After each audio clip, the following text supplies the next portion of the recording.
Welcome to No Player Connected. Today we are not playing Dead Space 2 with our first returning guest, KadenCactus. Thank you for coming back. I'm glad the cannibal vibes didn't scare you off. If anything, they enticed me to come back. That sucks. Kaden, do you mind describing this location we've put Isaac in, since you seem to have some feelings about it? We've locked our poor Isaac in this security break room of a mental institution. He's still in his straitjacket. He's barely alive. He's looking at coffee that he can't drink because he's in a straitjacket. He could get at it with his mouth, I think. He could take a little sip. Yeah, he could. Poor guy. You ever do that where you just bite the styrofoam cup with your mouth and then tilt your head back to drink out of it? No. You've never done that? This is revealing a lot. That's like the about T-Rex you, maneuver. You'll have to bite the styrofoam. Yeah, if there's something in your hands, you're carrying something but you want to drink out of the cup, you bite down with your mouth. Or obviously you're going to bite down with your mouth. You can't bite down with anything else. Come on, guys. I'm a regular human like the rest of you. And then you just tilt your head back, and then you have to gulp down whatever's in the cup. Make sure you don't choke, because... Anyway, as is tradition, Kaden, can you sum up the old Dead Space the Second for folks at home that might not be familiar or might not remember this gem from over a decade ago? Oh god, it's so old. Okay, Dead Space 2. It's a 2011 action horror third-person shooter. It was made by Visceral Games. They also made the first game. Here we are, we're playing as Isaac Clarke again. We've had a 3-year time skip. He spent his time in a mental institute on Titan Station, which is a space colony that orbits Saturn, but he doesn't remember what he's been doing there or what's going on. He has some kind of dementia, and he has visions of his dead girlfriend, Nicole, that are still tormenting him. And right at the beginning of the game, you get rescued and escape the Institute, but the necromorphs are here, and the outbreak is happening on Titan Station, so your goal is to survive again, and also figure out what the heck is going on. Yeah, what the hell? What the heck? Yeah, what the... I think that's Isaac's first voice line. What the heck? No. Yeah, but that's an exciting part of this, because in the original, he didn't talk. But in this one, he starts talking pretty early, I think. Well, you hear him in the voice call with Nicole. Yes. Very cool. And this is back in 2011, so they didn't ruin Nicole with realistic graphics. In this, she's got her 3 polygons on her face as God intended. Isaac looks a little goofy too, but put the helmet back on, buddy. Oh my God. I'm sorry. I love him, but he looks so silly. He's so funny. It's you ever see those videos where they turn the face animation up to 500%? He's at 200. He's a little too animated. A little uncanny. Yeah. I love him. So I think that's a pretty good description of the game without getting too much into spoilers. Although I think we'll get into the spoilery stuff, because there's some parts that I love about Dead Space 2. This is one of my favorite games of all time, but there are also parts where what the heck? Where I really don't know what's going on or why certain decisions were made. So I'd like to dissect it a little bit with you. Yeah, I think we'll get into spoilers, and I think we should say that right away. Yeah, we should say that now. Warning. Yeah, spoilers. Warning, Dead Space 1ers that have not gone to Dead Space 2 yet. Go play it first, because it is a wonderful game. It's my favorite of the trilogy. I might still like it more than the remake. So yeah, you are under a moral obligation to pause the episode now, run over to your Xbox 360, play it, and then come back here. Yeah, you have to come back. That's part of the obligation. Yeah, you are bound. Well, I'll start off with I hope this is a not contentious question, although we might get heated. I might get heated.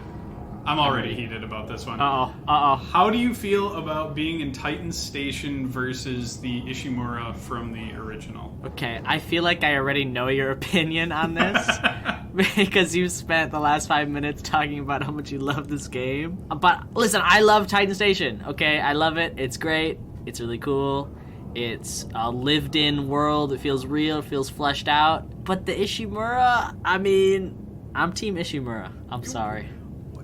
Substantiate your claim, because you just listed all the perfect things about Titan Station that set it above, like the fact that it's a lived-in place that you can, I don't know, like maybe dream repeatedly about what it's like to live there, maybe sometimes act out scenes in your office, like you live day to day there. But yeah, go ahead, make the case for the issue.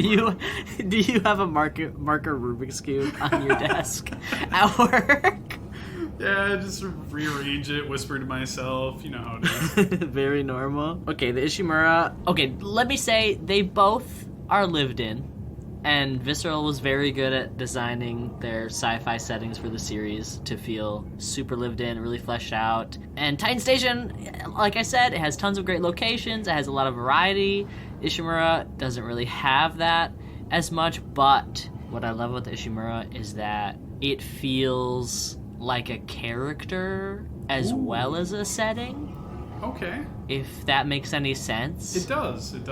Yeah, Titan Station, and because the nature of Dead Space 2 is like more action heavy, you go to all these really cool locations, but you just kind of move through them, and then like that's it. You just move on to the next one. Whereas the Ishimura, as kind of annoying and maybe repetitive as like some of the backtracking can be, I really got a sense of like understanding the space and being familiar with the ship, and you fix like every single part of it, so like it's yours by the end. It's like it's your little baby. It's your little ship. Like you built it from the ground up pretty much. You brought it back to life sort of, and it's, I don't know, it's like it's a character as well as a setting. And Titan Station I think is just setting and is really good, but it doesn't have that extra little oomph for me. You know, I hadn't thought about it that way, treating the Ishimura like another character, because you're right, and I think this is an overused term, maybe it's a go-to for horror settings, but it is a very like oppressive environment where, I mean, literally like parts of the ship are just covered in flesh now that are trying to kill you, and or the various systems that are failing that are trying to kill you. You mentioned in our first episode how it's shaped like a weird rib cage, and so it's just a sinister looking thing floating out in space. So yeah, I would say you're right. It definitely has more character, or rather, it's easier to imagine conceptually as a character than Titan Station. I guess the thing that draws me to Titan Station is that even though, you go through it very quickly, like if you want to, you can beat this game in like 2 hours, 3 hours, I think, if you really were an epic gamer about it. But you can just like stop and look around, and there's just all these little bits of evidence that like someone, like we said in the beginning, someone had their coffee break here, and you see a few spare styrofoam cups. There's one cup that someone was clearly using. There's a big fuck off red emergency button over there, a poster, multiple screens. And this is in the beginning of the game when you're supposed to like haul ass through here. You see a mall later on, you see like churches, a school.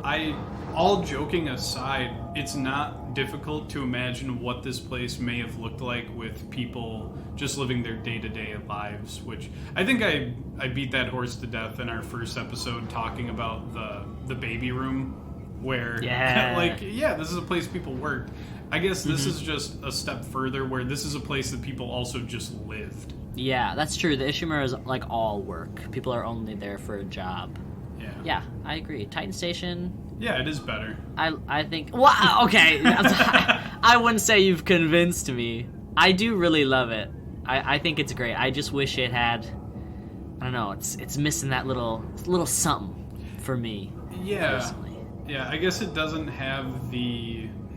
I don't know. The environment on Titan Station doesn't play as much of a role as the environment on the Ishimura, would you say? Like, the Ishimura has, you have to go up to this giant asteroid that we have anchored in the mining bay or whatever, and now go eject it.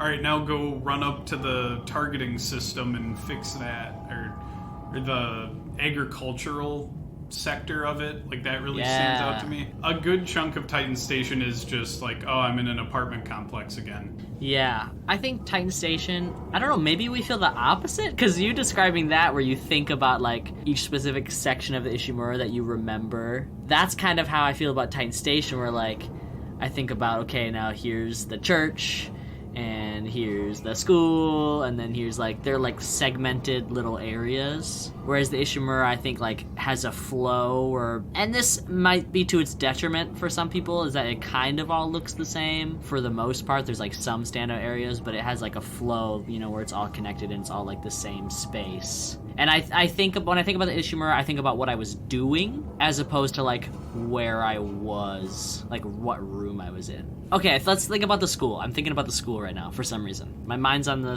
school, and I think it's because, like, it's one of the most colorful areas. It's very cheerful. It, like, really stands out in my mind because it's so different from a lot of the other areas. And I always, when I think about it, I'm like, okay, but what was I doing there? Like, you're going through it kind of just, like, to look at it. And to be like, this is a cool area, which it is. It's really cool. Yeah. And there's a lot to see. And, like, if you stop, like you said, and look at, like, the stuff on the wall, there's, like, so much to notice about the world. And that's really cool. But I don't know, like, I don't know what I was doing. Why am I there? We're going there so that we can go somewhere else. Whereas on the Ishimura, like, even though all the tasks are kind of the same, you're always going to fix something. You always, like, had a goal for being in the space that you were in at that time. Does that make sense? I think you may have convinced me. Here's what I'll say. Here's what I'll say, because I think you're entirely right. On the Ishimura, like, you're going here to kill the dudes that are poisoning the air supply. You're going here to make sure we don't have a giant rock dragging us down into orbit. In Dead Space 2, it is mostly, oops, my route got cut off. I need to run through this place really quick. And so I think you're right with Dead Space 1. You're thinking about what you're doing in those spots. And it is kind of the same space, just defined by what big piece of machinery you have to interact with in that area. I do think there's definitely some distinct areas, like the baby room, the agriculture spot. But the game actually, like, forces you to stick around in those and, like, revisit them, while Dead Space 2, if you're a speed demon, you don't really need to give a shit about this little break room that we're in. Aw, beloved break room. Yeah, I totally didn't, like, just realize it was a cool place to hang out 10 minutes ago. But I guess since I'm a weirdo and I do like to just randomly slow down and look at some of the areas in Titan Station, I enjoy Titan Station as a setting more, maybe conceptually, like thinking about like, oh, like I'm imagining shit. But yeah, the Ishimura has some distinct things that you actually do, which help set it apart. I don't know. Are we doing that podcast thing where we make the same point for 10 minutes? Because I feel like you summed it up really well. You basically said what was going on in my tangled up brain, but I'm just clinging to Titan Station because I like it more. So no, it's great. And you're right that you could write a lot more fan fiction that take place on Titan Station as opposed to the Ishimura. If we're going by like opportunities to imagine like living there and like different characters and people being there, the potential I think is a lot bigger. There's a lot more going on. And still, they both have tons of shit going on. Like you could, the Ishimura is nothing to sneeze at. And I'd say they're equal. Maybe even the Ishimura is better. Like objectively, I can just concede that I have a soft spot for Titan Station because I do like the everyday aspect of settings. But the Ishimura rocks my socks as well. Yeah, Titan Station rocks my socks too. So there, we didn't have to fight to the death. Yeah, we're sockless now. Speaking of the Ishimura, though, now to take a stab at it right away, just a backstab. No. Do you think its return in Dead Space 2 was warranted? Was it fan servicey, or did they handle it well? Oh or man, some other opinion that you have. I don't want to limit you. I'm just throwing those out there. I just hyped the Ishimura up so much, and here right now I'm gonna like turn around and tear it to shreds. You're the backstabber. No, it's me, Kendra. Or I guess me, Dana, in this. Oh, we'll get to her. We'll get to the old Dana. It's weird playing this like immediately after playing Dead Space 1 because it's like when you get to the Ishimura, you're like, I was like literally just here like last week. Like it hasn't been 3 years for me. It hasn't been however many years between when the first and second game came out. Was it only 2 years between games? Oh god, we're hack frauds, but yeah, I think so. Yeah, 2009, 2011. But still, like, I could see, like, if you played the first game when that came out, and then you waited and played the second game when that came out, it would feel, like, really exciting and really cool, because it had been a long time since you were there, and maybe you hadn't played the first game, you know, in a while since the first time you played it, and it's, like, this grand return. And there's things that I do like about it. I think it goes on a little too long. It overstays its welcome, where there's a stretch where I'm like, okay, I'm literally just playing the first game right now for like 20 minutes. And I'm like ready to move on. I really like the entrance to it. I love the cleanup areas where everything's got that like white paper all over it or whatever that is, like the sanitized areas. Like I think that's really cool. Yeah. And it's so quiet. And you just get like a chance to kind of ruminate and think about the time that you had spent there, and then it just goes on too long. Then you start finding necromorphs in there again, and you're getting desanitized or sanitized or whatever in that room again twice. And I'm like, okay, let's get a move on here. I'm ready to go. Okay, so you're of the opinion it was solid, but you should probably chop out like 10 minutes of it. Yeah, trim the fat just like a little bit. What do you think? Yeah, I can get behind that because I guess I don't really remember a whole lot of the, I don't know if you'd call it the second half of the Ishimura portion. I always love the beginning where there's no necromorphs at all. Yeah. Which is unsettling because you've spent the whole game getting jumped by them, so you're wondering, like, when is it going to happen? When is it going to happen? I think that's a reflection of Isaac's, like, mental state, where even if you took him and, like, plopped him in a perfectly safe location, he would probably just be jumpy as hell, wondering, you know, when's a necromorph gonna jump out? Even if everything was scrubbed clean and looked normal, he would probably be looking around every corner, jumping in every shadow. But in this case, it's justified because apparently there's a small army of necromorphs that just all decided at once to hide until he got to a certain spot. They're throwing him like a surprise welcome back party. Yeah, welcome back, surprise. But I do think it's a cool, like, what is it, an analogy or something? I don't know. It's a reflection of his mental state. I mean, Nicole just straight up says, like, oh, you think you can cover up the wounds with plastic and tape and all that, but I'm still here. Something to that effect. So it's a little ham-fisted, but I think it's a cool metaphor, but yeah, they can probably cut it down. Yeah, I like that. I like when he gets like those flashbacks. He has like the tentacle flashback, and you think it's real for a second. You're like trying to aim your gun and shoot and shit, but it's not real, and then he like snaps out of it, and you're like, oh dang.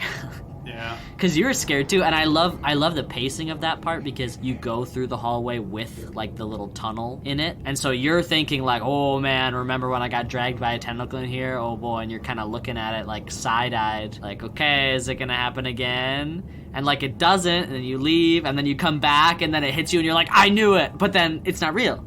So you didn't really know it. But it's cool. It puts you and Isaac in like the same space, which you know I love. Yeah. Yeah.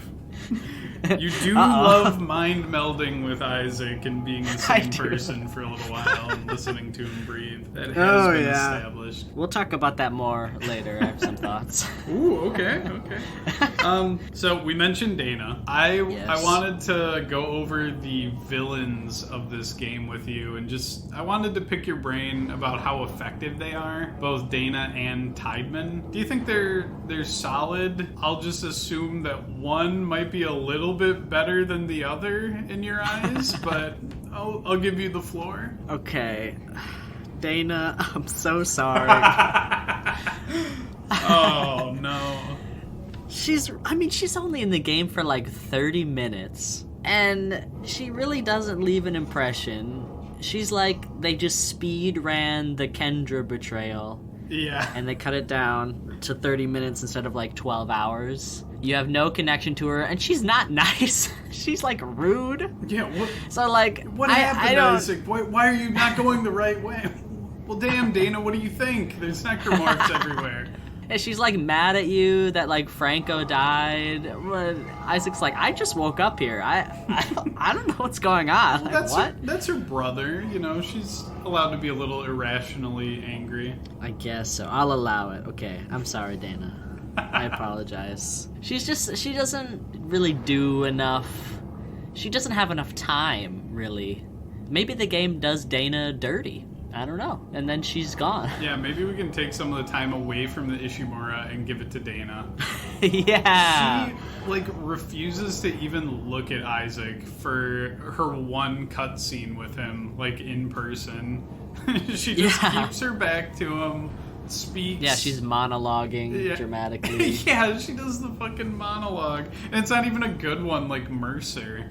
It's just, she's not unhinged enough. Yeah, she's just like, haha, we've captured you to build more markers. And then she gets ripped apart by a machine gun on a ship. Yeah.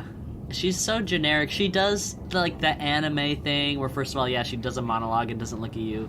Then when she does, she like touches his face. It's so weird. I'm like, why are you being so dramatic and at the same time so cliche? And then she exits the store and we never think about her again. So yeah, well, too bad, Dana. Although she is in another game, I think, but we'll talk about that later.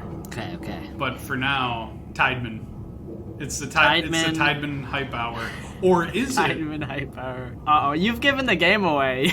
Well, okay. If someone's listening right now, spoilers are over. We're talking about Tideman. He's bad. Yeah. Just in case you weren't aware, Tideman's a little mean. He happens to be a villain. I'm sorry. What? Tideman hype hour canceled? I'm sorry, I'm canceling it. I printed all these invitations. Dead on arrival. No, are you for real? This might be our battle. This might be our battle. We're beefing. Okay. Alright. We're fighting for the heart and soul of Titan Station and its glorious leader, Tideman. Okay, listen. Let me state my case. For like the vast majority of the game, he's so boring.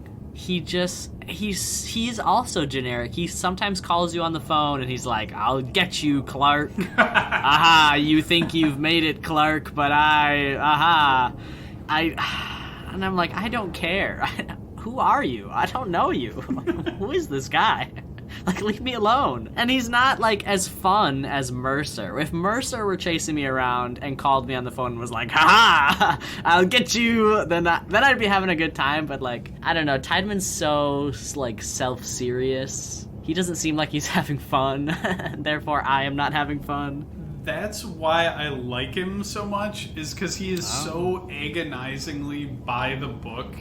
Like, he is. Like, you see the stuff on, I guess you would say, the television, the broadcasts that are saying, like, Isaac Clarke and Nolan Strauss are wanted fugitives, and you can hear them on the comms or whatever the hell. I should just say the radio. Who cares? It's space. He's on the space radio. Oh yeah, eliminate the key subjects. And then, like you said, he calls you up and he does shit like, greetings, Clark. I'm shutting off the life support now. Goodbye. I hope this email finds you before I do. I'm chopping the whole station in half. And it's just stuff like that where I'm like, oh, Tideman.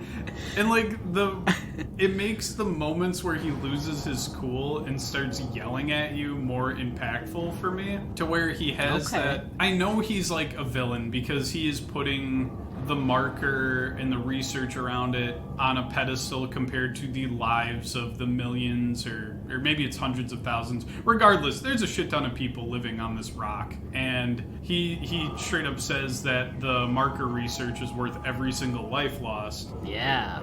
But he's not like unhinged evil like Mercer, and I don't think he's a sadist.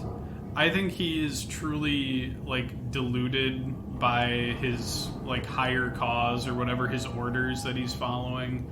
And so I think he's a nice change of pace from a villain that is hallucinating or is a religious extremist. He's just a dude trying to get the job done. The job, in parentheses, killing everyone to obtain an alien artifact.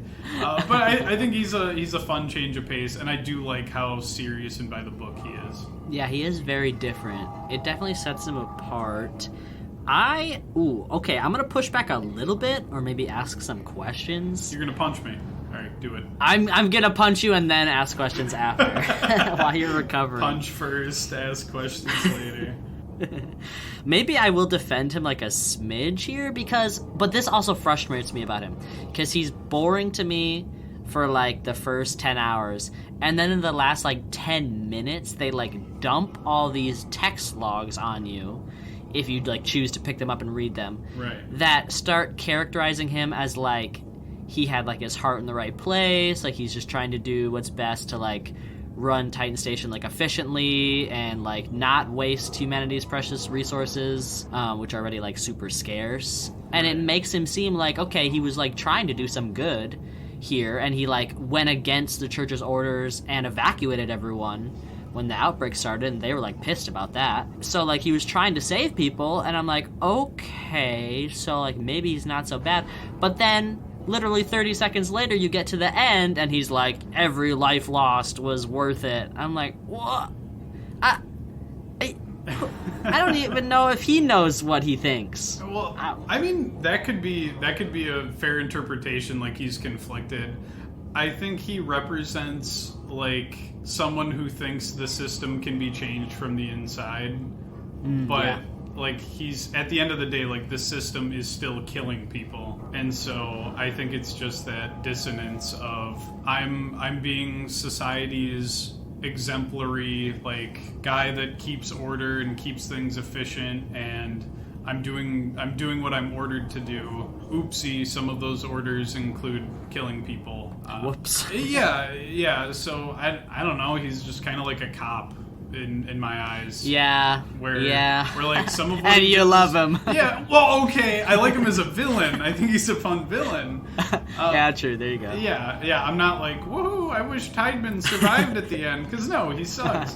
But he's somebody who, and I think this is true for all good villains, is that they think they're doing something good, or they're doing something useful in some degree. Even Mercer was a religious fanatic who thought he was bringing about basically like the end of days, like a religious thing that needed to happen. Dana feels like a lazy mustache twirl. Like you said, she fucking like rubs your face and is like, I have you, my pretty. Ha ha ha ha.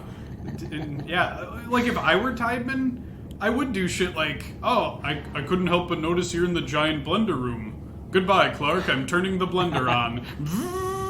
Like, that's funny. That's objectively funny. It is funny. You're making me like him more, and I'm mad about it. And doesn't he, like, declare Isaac, like, dead in the system to stop him from getting somewhere? I think he does. Yeah, it's like little details like that where it shows he's a thinking villain, which is something I think is very rare sometimes, where they just do unhinged shit that doesn't make sense. Not that realistically speaking, he should have just pulled the plug and let everybody asphyxiate if he really wanted to kill Isaac. But it's that part where he wanted to save people, too. So maybe that stayed his hand a little bit. Yeah, that's true. A character with nuance? What the fuck's happening? No. In my Dead Space. How dare you? There's a call near the end, and you know what? Okay, maybe I'll change my tune a little bit. He made me laugh. There's a call near the end when you like shut the security off. I know the call you're talking about. You let all the necromorphs in. He's like, "You've compromised the compound, you idiot!" Yeah. The cracks. He's got the cracks showing. It's pretty funny. It's alright, okay. Top 10 pranks gone wrong. I compromised the compound. Tideman's pissed. You idiot. Yeah. I think that's like one of the few times he finally like resorts to a personal insult. Most of it is like, there's no way you are getting off this station alive. Just give up, please. And that's it. Yeah, his professionalism cracks. I wish, like, I like the conflicted stuff in theory, I don't like that it's like crammed into an optional reading at the last like 10 minutes. But then if you put it like in the game earlier, it also kind of wouldn't work, because then like if we sympathize with him a little bit, like why wouldn't Isaac sympathize with him or try to talk to him because he talks? So yeah, it's probably better to just not. I get it. I mean, I guess you could have it be a bit more begrudging, because he's very distant. He is just like, hey, just a heads up, you're dead. Again. You should probably give up, please. Maybe if they do decide to give this the remake treatment, either they're going to make him into more of a dickbag, or maybe he is more begrudging and says, like, sorry, I have to do this, but you're too much of a risk, you're too much of a liability. Because, I mean, Isaac is a risk to the research. Like, he's one of the few people that has destroyed he's the only person that's destroyed a marker, and he'll do it again, unless you get him killed.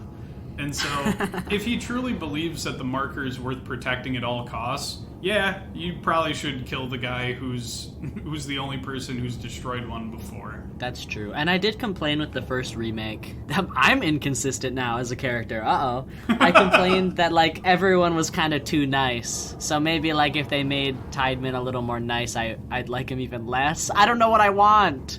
What do I want? Yeah, neither does Tideman. He doesn't know what he wants. Yeah. And, yeah, I do agree, though, that they should have it in the, like, actual interactions more than the logs. Speaking of the logs, I'm very disappointed that the, like, was it the Overseer? Is that the character's name?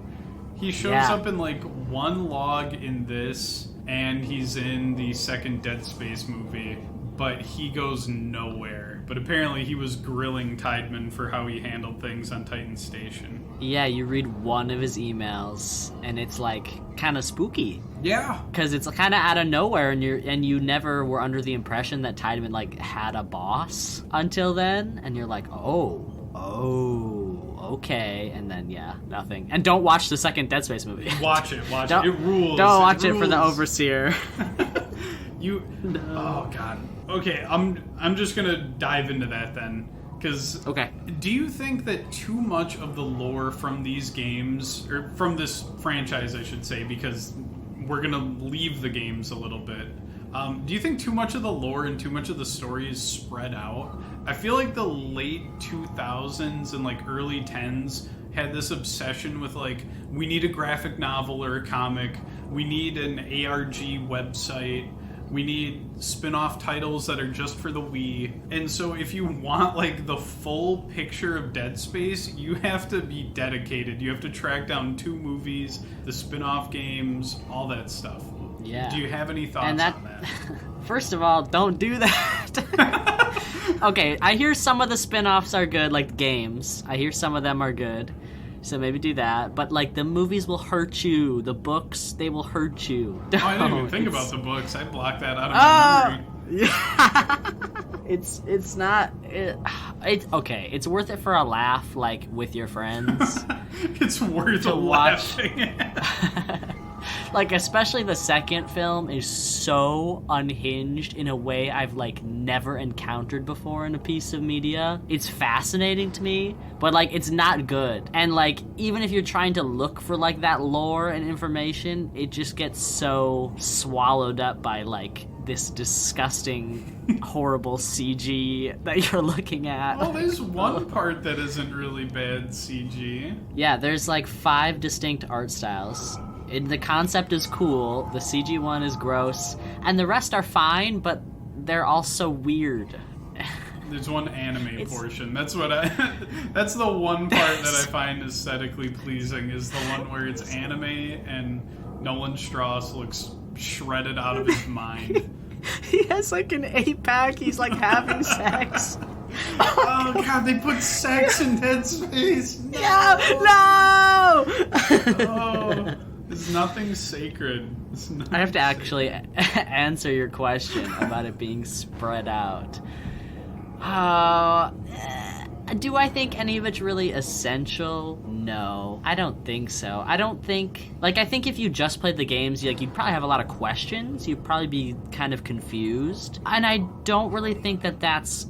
like a bad thing, and I also don't think that the spin-off media explains everything, and I also think sometimes the answers are worse than just what you would come up with like in your imagination. Okay. That's my really long, convoluted answer about that. I don't think that's convoluted at all. You're basically saying that, sometimes it's good to let the audience wonder things. One of the issues I have is that I've read the first book, I've read Martyr, I've watched the 2 movies. Oh yeah. I've spent an unhealthy amount of time on the wiki because I can't be asked to play through Dead Space 2 every time I want to look at all the logs. And so I have trouble remembering what parts of the franchise or what information I have is from which game or which thing. Like, I know in my head that the markers guided human evolution, and like that's why they're so good at manipulating our DNA or whatever. I don't remember where they say that in the franchise, but I know that's a thing that happens. It's not in this one. It might be in 3, but I repressed all memories, so... Oh my god, the Dead Space 3 is gonna be a wild episode, if it ever happens. It'll happen. It'll happen. It'll definitely happen. It's gonna happen. But I guess that's an issue that I have, because like I was watching somebody stream the remake, and they had some lore questions, and I couldn't for the life of me like remember what was spoilers and what was not spoilers. Like, even the name Dead Space has 2 separate meanings, I think, based on where you're at in the series. Because I think in the first movie, the dead space refers to the area around the marker that the necromorphs can't get close to. Oh, right, yeah. But then I believe in Dead Space 3, what's the scientist's name? Serrano? He refers to areas of space where there's like no life as dead space, and then you're supposed to point at the camera and say, "Look, oh, you said the line." And so it gets, for me, it gets muddled, and I'm caught between wanting to be like a huge fan and play all the spin-offs and all the DLC and everything, but sometimes the experience just feels more pure if you just play 1 and 2, and maybe 3 if you're hammered. Yeah, I think I would agree. And even the movie, the first movie's meaning of Dead Space, isn't that contradicted in the end of Dead Space 2, where like all the necromorphs are crowding around the base of the giant marker? Yeah, or isn't it contradicted in 1 because the necromorphs go next to the marker just fine when you're scooting it around? Yeah. Yeah, so I love the franchise, I love Dead Space, but yeah, there's a lot of contradictory lore floating around. Yeah. I don't know. Do you... I'm thinking about the spin-off media, is all I can say is... Okay, lore aside, I wanted to ask about the individual spin-off games or DLC. Like, do you have any interest in, let's say, Dead Space Extraction, which is an on-the-rails shooter? Yeah, I actually am interested in Dead Space Extraction. And I haven't played it yet, but I hear that it's not bad and actually pretty good. Yeah, there's a mobile game too, isn't there? There is, yeah. Yeah, I've heard that is solid. There's one that I'm really iffy on. Like, I don't know if I can do it. I don't know if I have the strength. Dead Space Ignition has the puzzles. It's a puzzle what game. Kind of puzzles? It's just a puzzle game. Rubik's Cube? Okay, I don't know if it's Rubik's Cubes, but it is. It's described as a horror puzzle game. Huh. Which, like, jigsaw puzzle? I don't know. I'm a hack fraud. Puzzle? I didn't look up like gameplay footage. Because what if I play it? I don't want any spoilers. But yeah, I don't know how you make a puzzle game horrifying. But yeah, and then there's And then there's DLC for this. There's Dead Space 2 Severed. I haven't played that, but there's DLC for Dead Space 2 that I haven't checked out. Wow, your favorite game of all time, and yet... Apparently it's for... I want to say you can only get the DLC for console, which I'm sure if I did some extra legal snooping, perhaps I could find a workaround, but I would never do that. I genuinely would love to purchase it if it's floating around on PC. And if it is on PC, I'll delete this whole fucking section so no one will know that I'm a buffoon. Nice. The great cover-up. I haven't played it either, so I am also a fake fan. Yeah. I just it never really appealed to me because you don't play as Isaac. So, and I haven't heard it was like that good, so Alright. it doesn't interest me like Ignition does. I'm not, the on the rail stuff doesn't bother me. To go back to, wait, was that Ignition or was that? Ignition's the puzzle game. Oh, never mind. You do puzzle game, I'll go play Extraction. And... Okay, I'll play my little puzzles. We'll have the spin-off episode. Oh shit. So back to the main game though. Do you think Dead Space 2 was a step in the right direction? Because I do know that some people like to say that Dead Space 1 nails the horror, Dead Space 3 is way more action. Do you think Dead Space 2 blends the two effectively, or do you think it goes too far action? Is it good?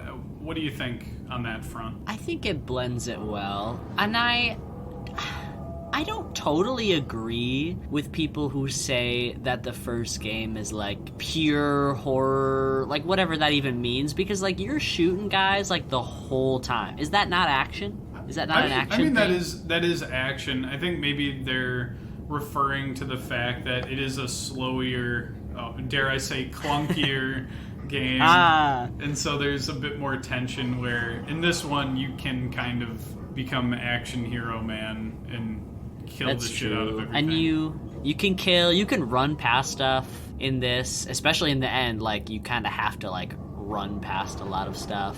And there's the big action set pieces in this, which personally I love. So I think it went in the right direction. I think adding more action in makes sense when they're expanding the world to be now not just a ship, but like a whole station. I think if it kept that same slow pacing the entire time, it might get a little stale. I don't know how you would be able to like keep up the tension through like a whole nother game without like adding something a little spicier. Yeah. A little action. Yeah, I feel that. I guess with Dead Space 1, it's a haunted house and occasionally you get mugged in it. And then in Dead Space 2, the house is on fire and there's like explosions going off every other room. Oh. I guess that would be my comparison. And I think that's badass. I think that rules. Yeah. So I think that's why I like Dead Space 2 more. Because, yeah, when people make that argument that, like, Dead Space 1, oh, it's pure horror, it's fantastic. You're right. You are still just killing dudes. Like, I can still just blow something up if it scares me too much. Yeah.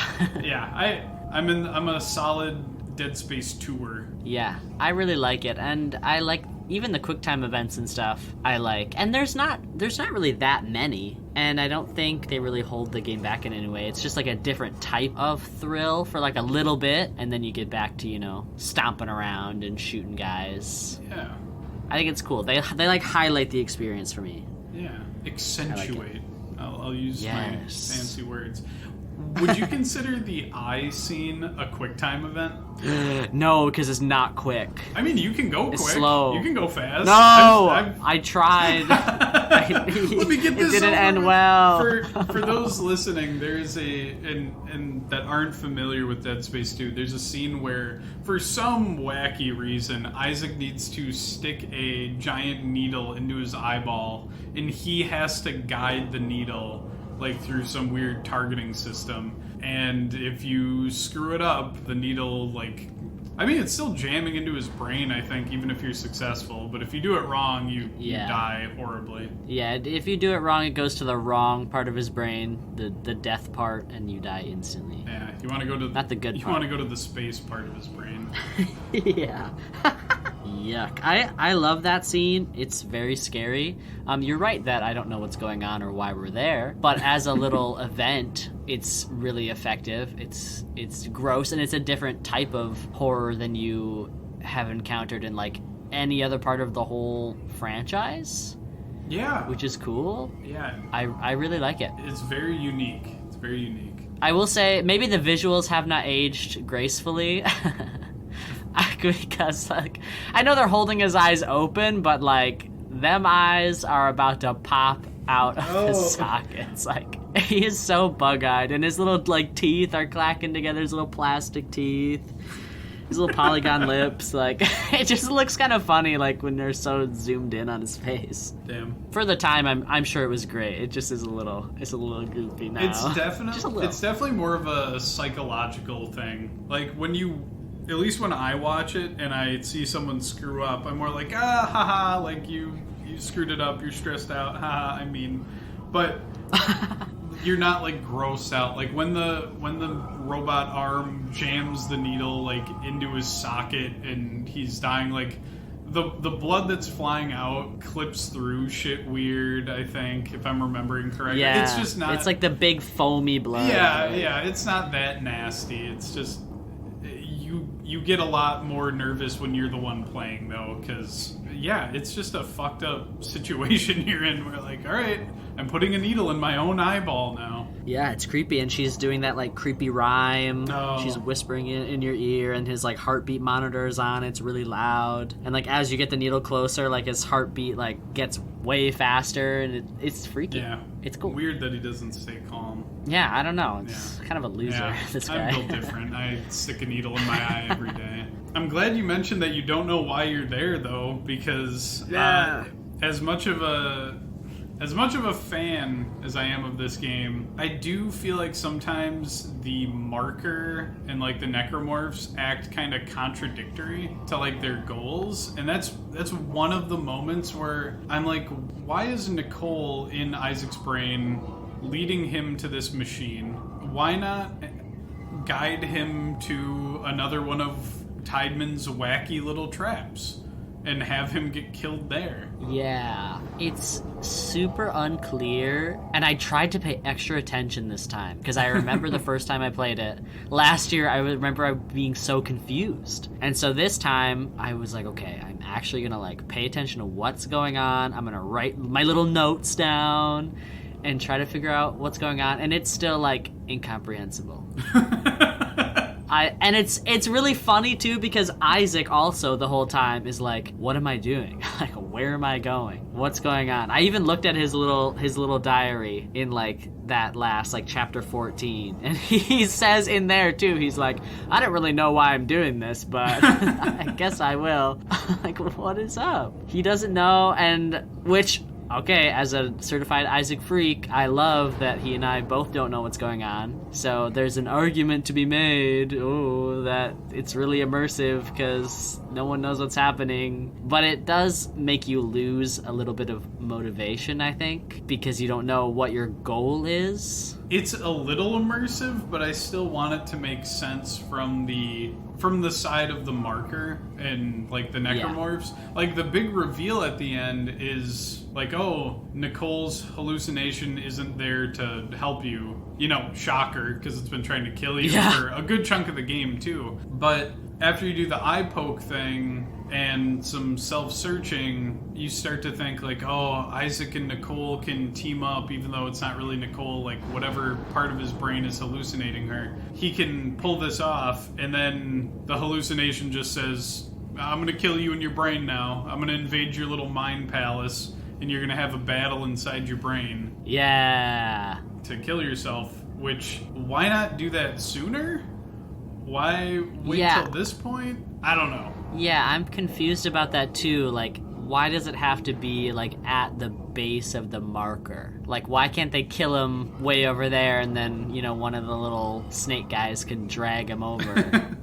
Like, does it have to be right there? That he, like, yeah, does it have to be right there? Does it have to be that he kills himself? Because that's not true for everyone else. Like, some of them do, like unitologists do, but like people who just get killed by necromorphs and then turned into necromorphs, like, that works fine for them. I don't know. I don't get it.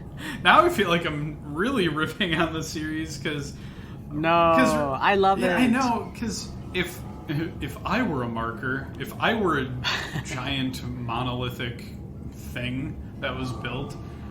I'd let humanity build a few more of me before I go fucko mode and try to turn everyone into a giant meatball. Yeah, do you find... I have more questions. How did the outbreak start in Dead Space 2? Apparently that's covered in one of the side games.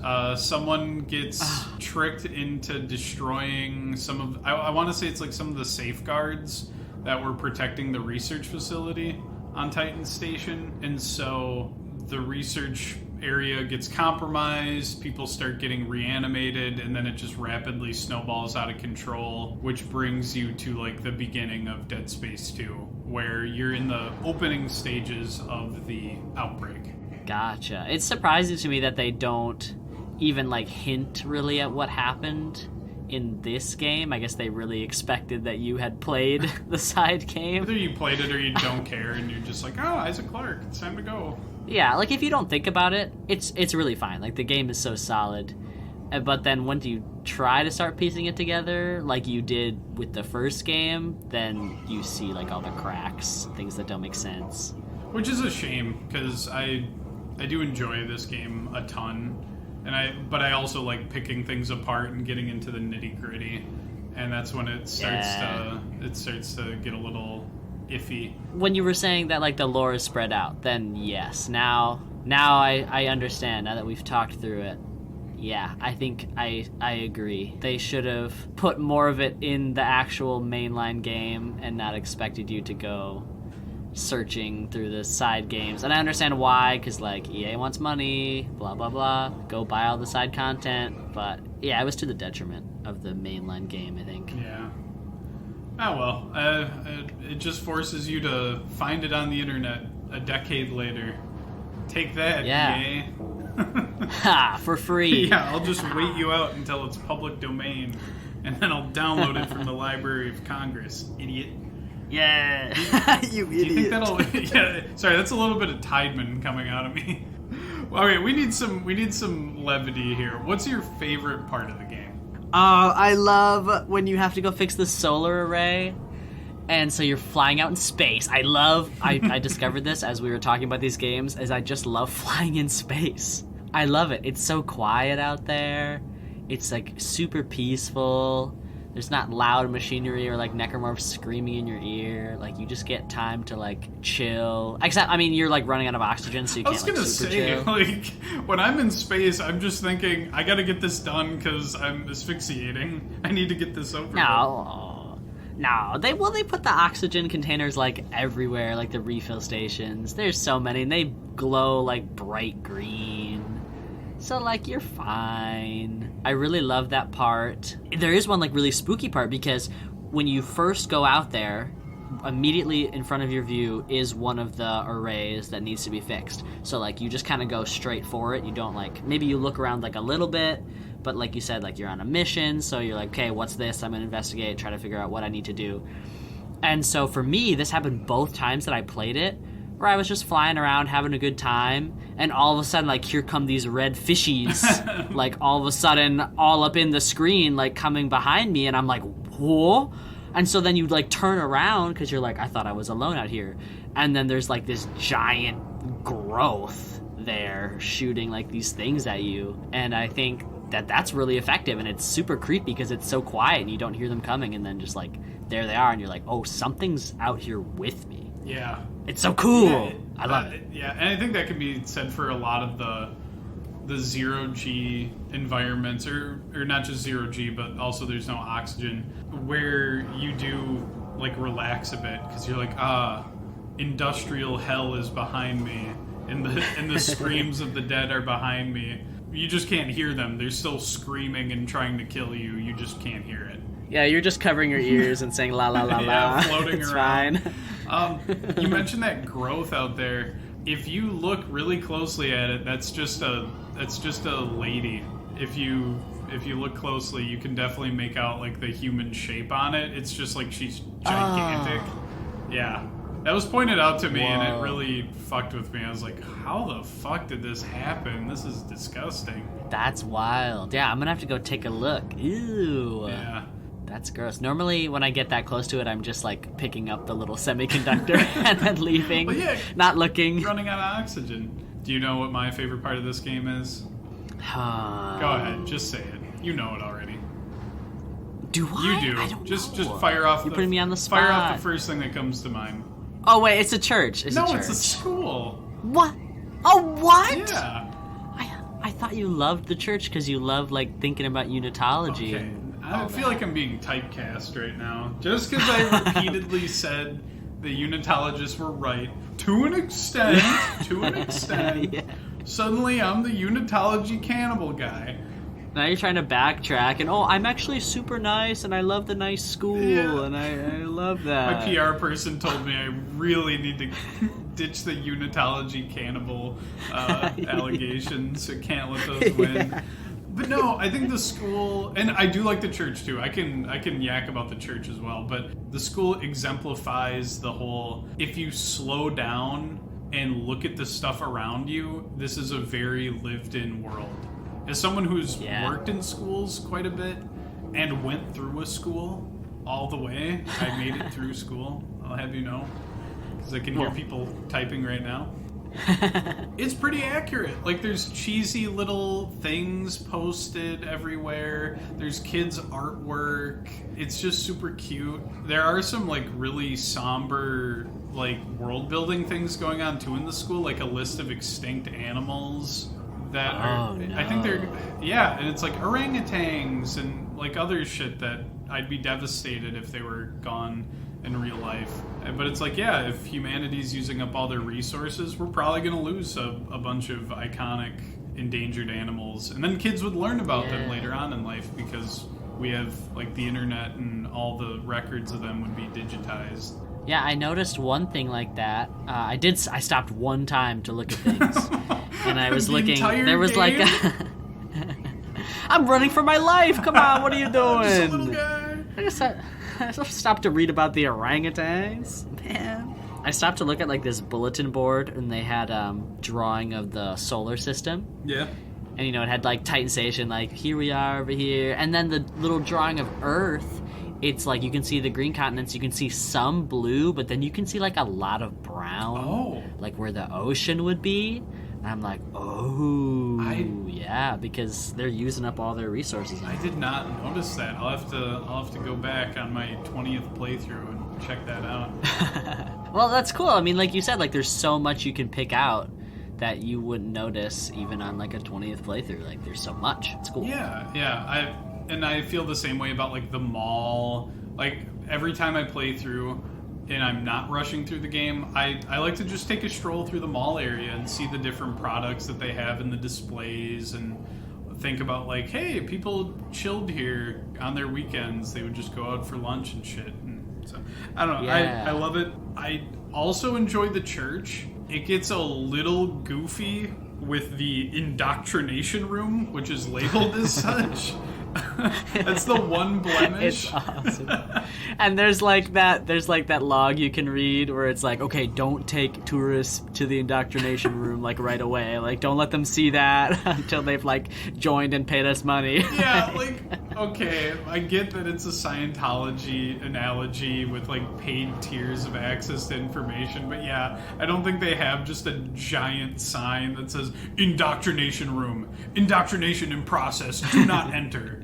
It's so funny. And when you go in there, there's like that dead body like in one of the indoctrination like chairs where they watch the little screen. And you can like read his report and it's like gullibility level not high. This guy's not recommended for indoctrination. Yeah, get $20 from him and then kick him out. Yeah.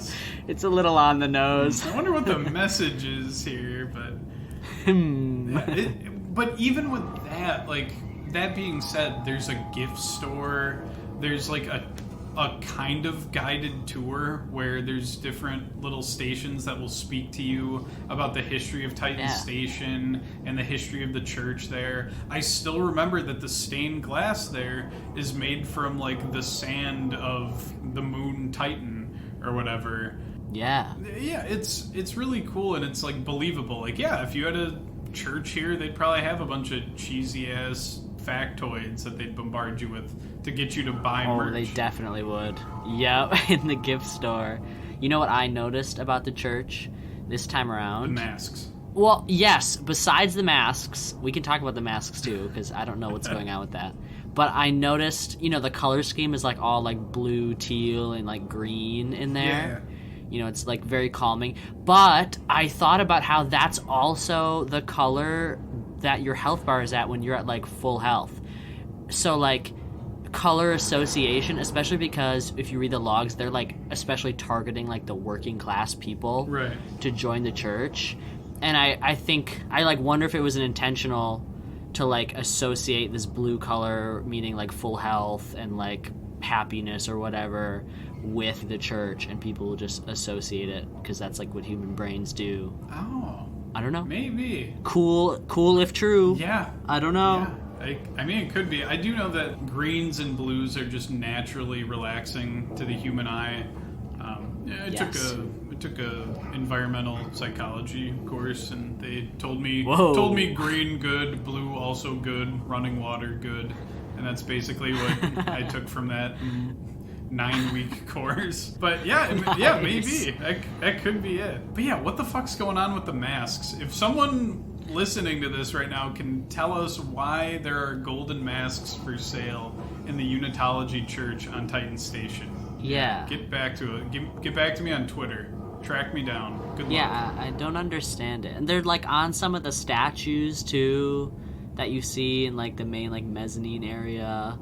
And I thought when I first played it that was like gonna be like a guy that showed up or something. We would see something like that later, but no, you really see nothing of it, and you never learn anything about it. Wait, you never like what is? You never got to the gold mask necromorph? Wait, what? Yeah. No, so you're it's lying. like the Pang switcheroo room, like where you have to rearrange the. So if you. What the fuck's the word? If you invert it, if you turn the Pang like pattern upside down, you'll get to a room, and then in that room you'll realize I've been lying to you for the past minute. I just made it up. Oh my god. It's you. You're wearing the mask right now. I'm evil. But yeah, that should have showed up at some point.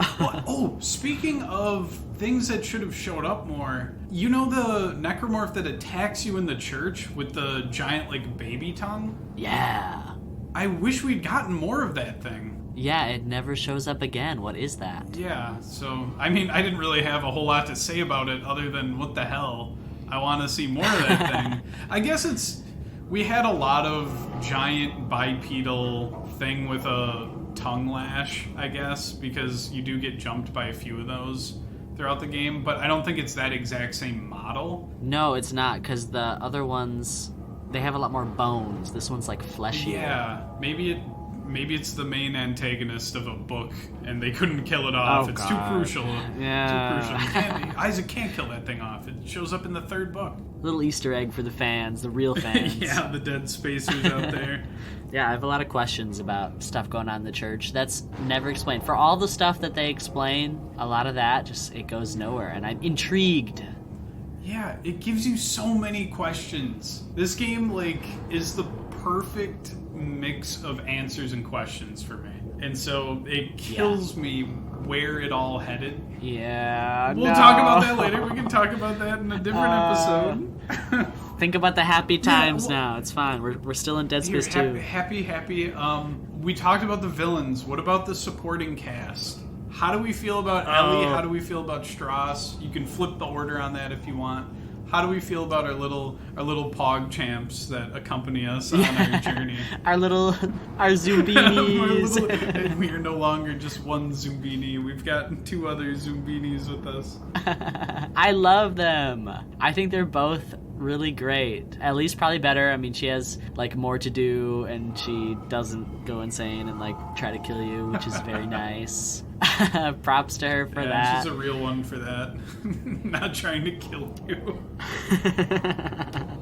I really love them. I think they're both incredible. I think I said that already, but I just love them. I love him. I love Strauss. He's he's goofy little guy.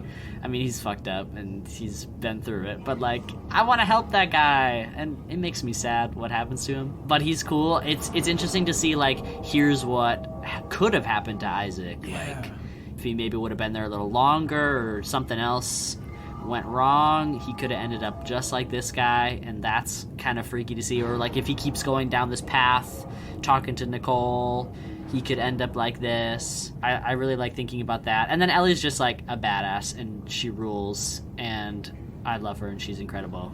And she's so funny. I think she's so well acted as well. Both of them are, but like, she really stands out to me. She rules. Yeah, they're both excellent. Yeah, I agree with you wholeheartedly on the Strauss thing, that he's basically either a glimpse into an alternate path, or is he just a glimpse into the future, and it's inevitable that Isaac will end up like him. I think that's kind of you have to wonder that, like, okay, can I avoid that, or is that the path I'm about to tread? Strauss also a bit of a character in the movie.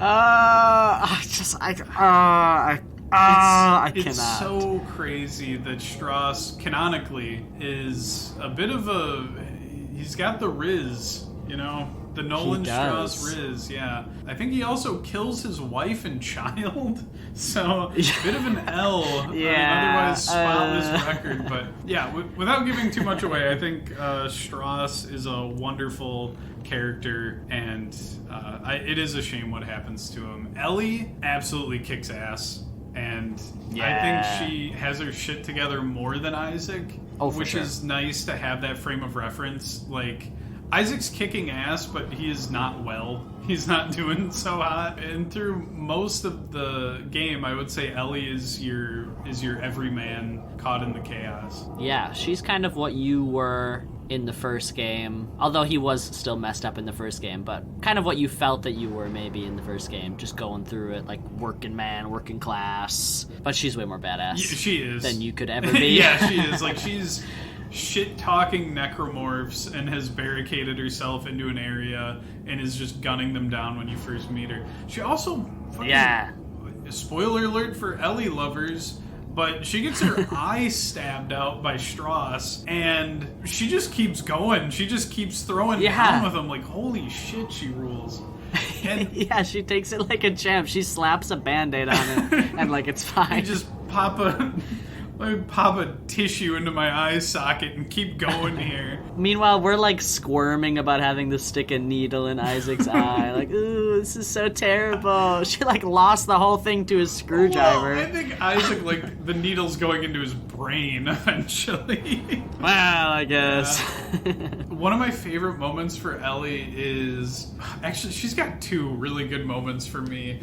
One is when she first starts fighting Strauss, and they're like fighting during one of their calls with you, and instead of like the generic like, Isaac, please save me, she's just screaming at Strauss. I think she just goes, ah! Like, she just roars at him, and I'm like, holy shit, she's fighting for her life. And then after you see Strauss with her eyeball on his like little screwdriver or whatever, she comes up behind him and like cracks him with a chair, takes the time to say, you owe me an eye, you bastard, and then like just goes back to fighting with him. It's like, what the fuck? So yeah, this game has the perfect amount of action, and anybody that says otherwise is stupid, and I'll give them a swirly. I agree. I'll hit them with a chair. They can stab my eye out. It's fair. It's only fair. Yeah.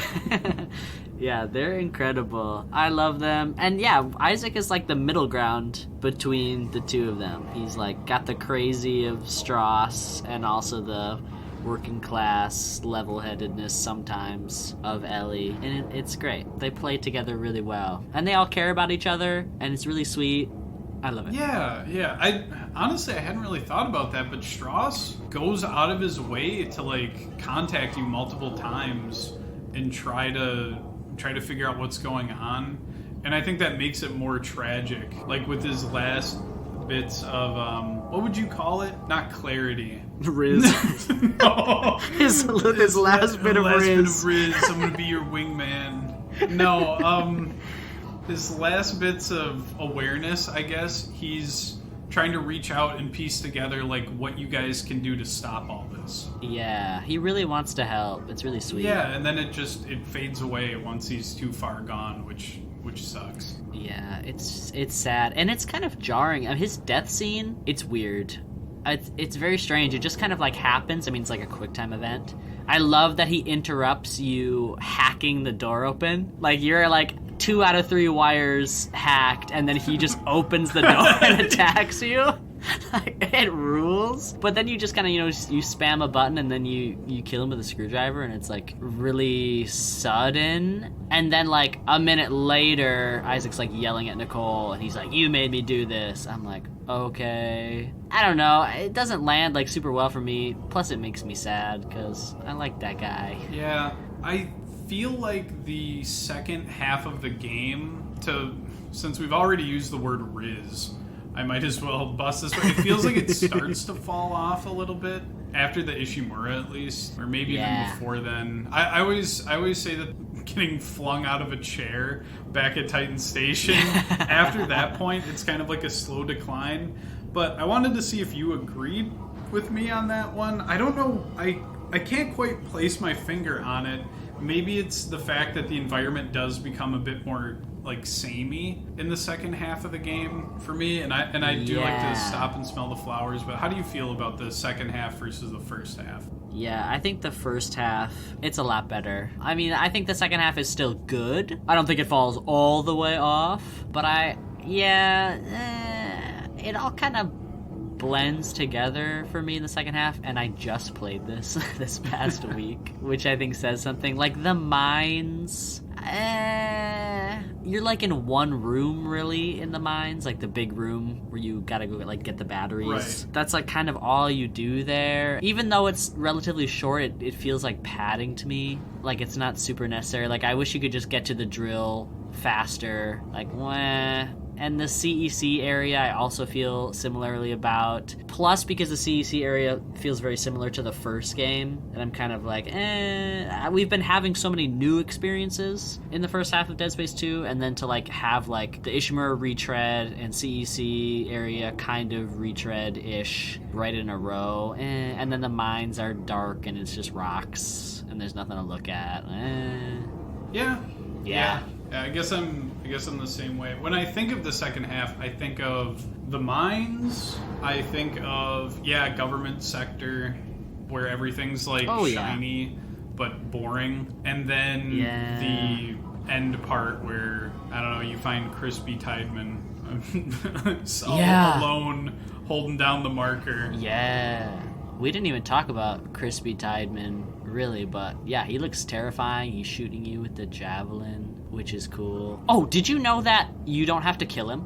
Yeah. In that scene? Yeah, he just kind of croaks after you. Yeah. I mean, provided I think like parts of his skull are exposed, and you just like broke his arm and his body is probably shutting down already. You shoot him in the neck like first, so like he's already on his way out, but like you don't have to make that final like headshot, which I think is cool. I think that's neat. Can't you shoot him in like wherever, like in the body too, if you really want to, or does it have to blow up his head? I don't know. I never pulled the trigger because I feel bad, and I feel like Isaac wouldn't want to like kill people unless. Well, I mean, he just killed Strauss, but the marker made him do it, so Did the marker make him do it? Yes, he's precious. Come on, my little Zumbini. I would have just argued that it was like reflexes. Like, it does happen really quick when he kills Strauss. Like, he grabs the screwdriver and just fucking slams it back at him. Yeah, and it is in self-defense, so. Yeah. Anyway, we were talking about something else before I went off on my little... Guy on his knees, I usually just put it through his head. I see if landing's good enough. I mean, your beloved Tideman. He's gonna die. Yeah, I'm gonna kill Tideman. Oh, you're doing him a service because he's like burned and bleeding out. Yeah, he doesn't need to. Yeah, he doesn't need to limp on. I mean, he's done. Although, it's interesting that a character that is so governed by like rules and logic has completely snapped Like, Tideman, do you really think that if you kill Isaac here, that that's gonna fix anything? Yeah, like, you're at the base of the marker, surrounded by necromorphs, like, during Convergence event. And he's like, but if I can just kill this guy. And what's that gonna do? It's still gonna happen, Tideman. It's still gonna happen. He just wants, like, one win. Please, guys. Please. Yeah, like, one dub. He's been trying to kill you the entire game. Can you just let him have it? Come on now. Yeah, his little traps and schemes aren't working. In the remake of Dead Space 2, he's gonna be like Mr. X, and he's just gonna be stomping around, chasing you with a fucking javelin gun. I'm not gonna be able to look at the little kids' posters in the school anymore because he's just gonna be shooting at me. He's gonna be there. But he's not going to be silent like Mr. X. He will, like, announce his presence. He'll be like, Mr. Clark, I'm about to round the corner on your location. Clark, I'm aware of your position, and I will be there in 2 minutes. Yeah. Goodbye. I would play it. You can tell he's close by because you get emails from him. You get Microsoft Outlook event things. Oh, my Nintendo 3DS Street Pass is going off. Diamond! I love him now. Man, I'm mad. I love him. You turned me around on this guy. You know, the past however many episodes of this podcast have been me fawning over, like, libertarian, like, ANCAP people. So I need to throw my weight behind a good old-fashioned authoritarian with ambiguous goals and motivations. I think that's why I was surprised that you liked him so much, because he's not one of, like, your goofy guys. He's a very serious guy. I like any character. I shouldn't say any character, but I will enjoy a boring character if they're, like, boring to the extreme, or if they're boring in exceptional circumstances. And for a guy who's supposed to be watching over, like, an entire, like, space station, and dead people are coming back to life and ripping everything apart, he is remarkably calm. He's so calm and so focused on this one engineer. Well, let's not forget about Strauss. He's after Strauss, too. Yeah, he remembers Strauss exists for like 5 minutes. Do you think he's calling Strauss, too? Oh, no. Oh, no. He definitely is. And he's making it worse. No. Wait, this which is my one new is making headcanon. it worse? Who's Tideman. making... Oh, because I was figuring that Tideman might try to reason with your group, but he reaches out to Strauss first, and it's just the most incoherent bullshit. He's like, oh, fuck this, I'm just gonna kill them both. Yeah, Strauss is definitely telling him all about the steps. Tideman does not want to hear anything about that. Here's how you run your station. Follow the steps. You want me to put what in my head? God, is this what I've been doing this whole time? That's where all his funding has been going. That's what it was all for. Just for Strauss. Well, how's he making it worse for Strauss? Because then he probably gets petty about it. He's like, okay, I can't reason with this guy. Screw this guy. I just want him dead. So now I'm going to call him and remind him, like, hey, remember when you had an 8-pack? And you were, like, cheat on your wife with this hot lady? Wow, look at you now. Like, dang, you fell off, like... You think Tideman would do that? Well, he's got, like, all the records. Well, I imagine he just pulls them up, but he's like, I see in your file here, Mr. Strauss. Oh, interesting. Formerly married. Interesting. Yeah, I don't think although he might call him an idiot. That would destroy my psyche if Tideman called me an idiot. That'd be the final step. Just your glass shatter. No. That's step 5. Like, step 4 is acceptance. You're like, cool. I like Tideman. I'm chill. I'm happy. He calls you an idiot. Alright, now I have to fight my ex-girlfriend in my mind palace. Yeah. How do you feel about the final boss fight? Oh, well, see, again, that's another one of those things where for most of the game, I'm loving the way things are set up. It feels like you're going through a lived-in place. You're finding resources. you're fighting through labs and malls and stuff. And then the final battle is you in your own brain with all of your upgrades and little tools that you have. Like, the ammo that I've bought in the store travels with me into my mind to fight the Shadow Children and Nicole. Like, me saying it out loud makes me sound like a crazy person. And it's just goofy. I mean, I think it's fine. I think it's a fun fight now that I understand how it works. The first time I played it, I panicked, which I think is good. I think it's good to catch your players off guard sometimes. Yeah. But it's a little goofy. It's unclear. It is goofy. How's Isaac destroying the marker? What is he doing in the physical world to destroy it while he's playing a video game in his brain? Yeah, it's weird. Like, I feel like they should have... Like, it should have been integrated almost with, like, the needle poke scene somehow, in some way. Because that's something physical that he's doing, like, to his brain. I like that. Yeah, I don't know how you would do that, but it could take place, like, during that event. Because we're still unclear about what the needle poke is even for, or what are we doing. We don't know. I think the needle poke canonically is supposed to like help him access the marker code in his brain because due to his prolonged exposure to the red marker, I think it was, he like had codes in his head. But right, wouldn't there were people making markers in a lab?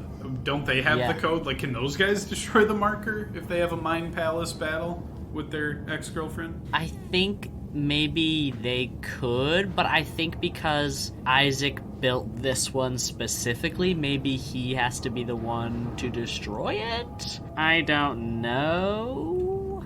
Yeah. It's unclear. In the first Dead Space, you just drop a giant rock on a marker. So yeah, why can't we do that again? Yeah, so you tell me that rock built that marker? Come on now. Plus, it's confusing because, you know, Nicole, who's actually, like, the marker, wants you to do the eye poke, but, like, how does that benefit the marker in any way? Because it just wants to absorb you. So why do you have to unlock the code that it put there before it absorbs you? I don't know. Yeah, why doesn't a necromorph just jump you when you're in the eye poke? I don't know. Maybe it's just assuming you'll poke your brain with the eye poke machine. That's your most likely moment of Isaac just offing himself, I guess. Yeah, I guess maybe that's what they were hoping for, but he was too good. Yeah, he's just he's the specialist boy, and you can't beat Isaac Clarke. I feel like we're ragging on the game a lot, but yeah, it's amazing and we love it. Yeah. I was gonna say we care about it. I love this game. This is easily in my top 5. The reason why I can rag on it so much is that I've played it so much, and so I've had to go through these situations so many times and think about them. And I think that's true for a lot of like fandoms or games that people play a lot. Maybe that plays into like the whole nerd stereotype of like whining about stuff too much, but I guess I'm a fucking Dead Space nerd because I've played it so much that there have been little things that have bugged me, but overall I think it's a wonderful experience. Yeah, and those things don't take away from how amazingly crafted it is, and it's just very good. And I've totally derailed all of your questions. No, that ruled. No. I'm basically out of solid questions to ask you. Are you... What? Oh, excuse me, where there was no more cannibalism questions? There's no more dating sim questions? What? Hello? I'm not as much of a freak as you might think. I had like a little pet question that's almost more for me, but I'll ask you anyway. Okay.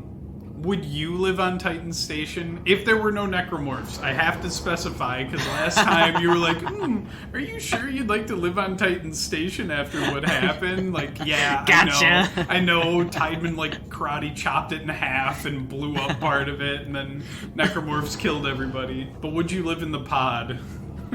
I would live in the pod. Really? I think it's cool to live in space. I think it would be awesome. I'd love to fly in space. I would get a job where you can go fly in space and like fix little things in space. Oh, that would be my job. That would scare the shit out of me. What? More than the necromorphs? Oh, No, they're not okay. here. I forgot. They're not here. I already told you they're not there.